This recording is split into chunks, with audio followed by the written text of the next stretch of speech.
Dan hendaklah wa khalif hawan nafs allati laisa qasduha, disebutkan oleh Imam Haddad. Hendaklah kamu melawan, menyalahi hawa nafsu itu yang tiadalah keinginannya itu, siwal jam'i, kecuali mengumpulkan di dalam dunia ini yang ianya mendatangkan fitnah dan keburukan kepada kamu.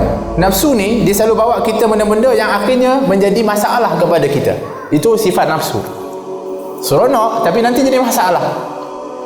Oleh kerana itu hendaklah kamu lawan kepada hawa nafsu.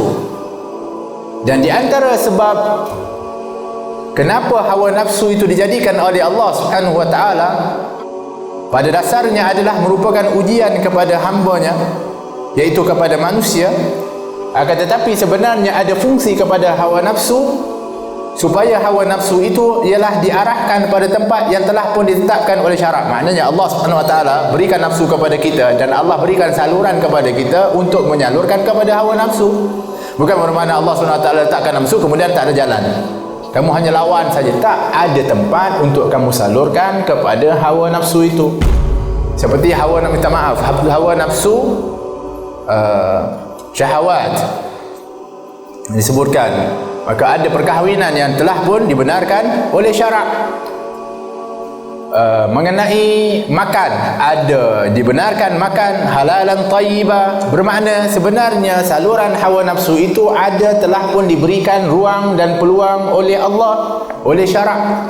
Bukan bermakna ditutup langsung, tapi yang dimaksudkan melawan kepada hawa nafsu ini yang mana ianya kebanyakan mengajak kepada perkara yang buruk, itu mesti dilawan. Adapun yang ianya dibenarkan oleh syarak, maka hendaklah kita penuhi, sebab itu adalah jalan untuk melindungi kepada hawa nafsu kita supaya tidak ianya menuju kepada tempat yang dilarang ataupun mendatangkan kepada perkara-perkara yang haram. Oleh kerana itu Islam itu agama yang indah, dan nafsu itu adalah salah satu keindahan yang diciptakan oleh Allah. Sebab tanpa hawa nafsu bermakna seseorang itu kedudukannya seperti para malaikat yang la ya'sunallaha ma amarahum wa yaf'aluna ma yu'marun, yang dia tidak akan bermaksiat kepada Allah dengan apa yang diperintahkan oleh Allah, taat saja dan menuruti apa saja yang, dan segera menuruti apa-apa yang diperintahkan oleh Allah. Tapi itu je lah.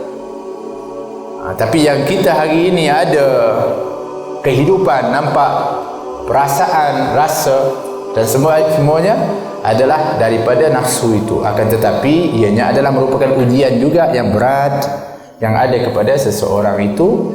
Maka salah satu kekuatan yang sepatutnya ada kepada seseorang itu apabila berhadapan dengan hawa nafsu adalah dengan ianya mukhalafah kepada hawa nafsu, melawan kepada hawa nafsu. Dan salah satu daripada jalan untuk melemahkan hawa nafsu ini, seperti mana disebutkan dalam beberapa kisah, ketika penciptaan daripada akal dan nafsu, ketika akal diciptakan oleh Allah dan Allah perintahkan untuk menghadap kepada Allah, dia patuh dan menghadap dan dia sujud kepada Allah.